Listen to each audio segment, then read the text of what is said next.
Have you ever had someone try to bully you into doing something ridiculous? Well, imagine this. I was minding my own business in my own driveway when a woman walks up and demands I give her free gas. She claims it's because of the way I parked my car. Now you might think that's crazy, but it gets even crazier. Because this woman wasn't just any ordinary person. She was one of those HOA Karen types, the kind who thinks she can tell everyone what to do, and if you don't follow her orders, well, she'll call the cops on you just to get her way. But here's the twist. You won't believe what happened next. I wasn't some random guy in the neighborhood. No, I was the police chief of this town, and when I told her that, everything changed. And let me tell you, the look on her face when she realized who she was dealing with was priceless. Now stick around, because this is a story you don't want to miss. It's not every day that the tables turn like this, and I promise you it's going to be one wild ride. Before we dive in, comment which country you're watching from.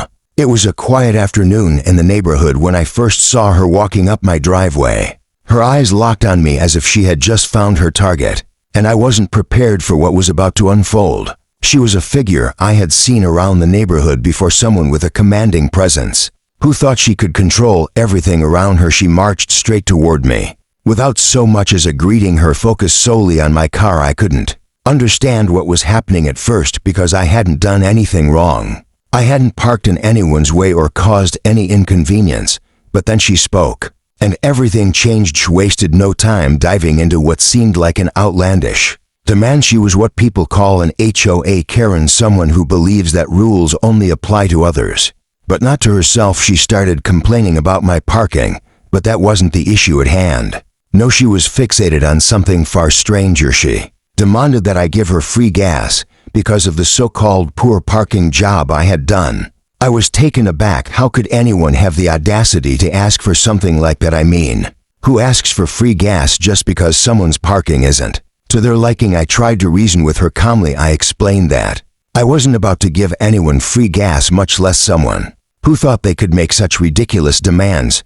But it was clear that reason wasn't going to work here. She wasn't interested in hearing my side. She only wanted to get what she thought was rightfully hers. When I told her no, she didn't take it well at all. Instead of backing off, she became more aggressive and threatened to call the cops. She said that if I didn't comply with her demands, I would be in trouble, that the authorities would get involved, and I would have to face the consequences of my so-called disrespectful behavior. That's when I realized something that would change the entire course of this interaction. I wasn't just an ordinary guy in the neighborhood.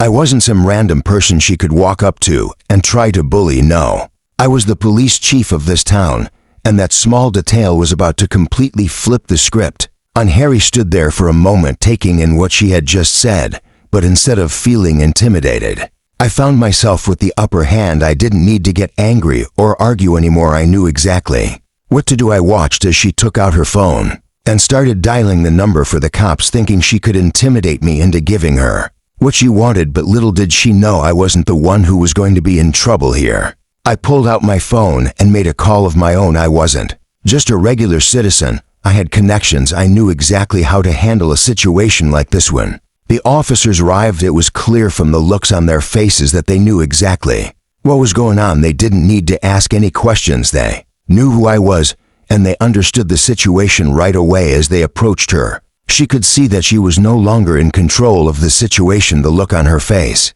went from smug confidence to confusion, and then to embarrassment. As the officers spoke with her, I couldn't help but feel a sense of satisfaction as I stood there watching her explain herself, knowing that this was a lesson she wouldn't soon forget. She had tried to manipulate the situation to her advantage, but in the end, it was her who was left facing the consequences. And I walked away knowing that sometimes standing your ground is all it takes to make the tables turn. She turned on her heel and walked straight toward her phone without even sparing me another glance, thinking that she could intimidate me into doing what she wanted. I could see the confidence in her stride. She was sure of herself and thought she had the upper hand. But what she didn't realize was that she had just picked the wrong person to mess with, because I wasn't just anyone. I wasn't some random guy in the neighborhood who could be bossed around or manipulated. No, I was the police chief of this town, and that fact was about to change everything for her. As she stood there, dialing the number, I stood calmly, pulling out my phone and making a call of my own. I could see her out of the corner of my eye, trying to get in touch with the authorities. as she assumed I would be on the receiving end of their wrath, but little did she know I was the one in control now, and I knew how to handle this better than she ever could have imagined. Eddie walked up to her slowly as I watched her continue to dial. She was focused on what she thought was her victory, and then I spoke calmly. "The police chief just got off the phone with dispatch," I said, watching her face change in an instant. Her eyes widened, and her phone call stopped mid-dial. The smug look she had been wearing just moments ago completely disappeared. She stood there frozen in place, not sure how to react. She was in shock, not understanding how she could have been so wrong in her assumptions, and it was clear that for the first time in this interaction, she was the one who was afraid. Now the power had shifted, and I wasn't the one who was in trouble. I wasn't the one who was going to face consequences. Number she was, and I could see the realization slowly dawning on her. As she stood there speechless, the officers arrived soon after, and they didn't need to ask any questions. They didn't need to hear a word from me, because they already knew exactly what was going on. They were aware of who I was, and they knew this wasn't a simple parking dispute.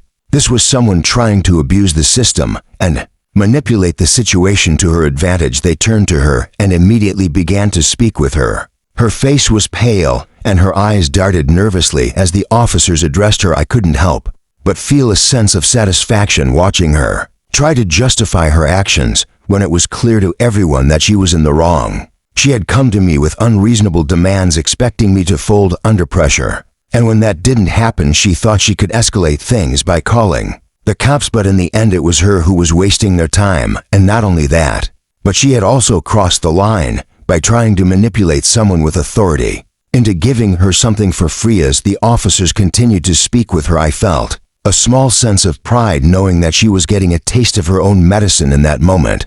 I knew she would think twice before trying to pull a stunt like this again in my neighborhood.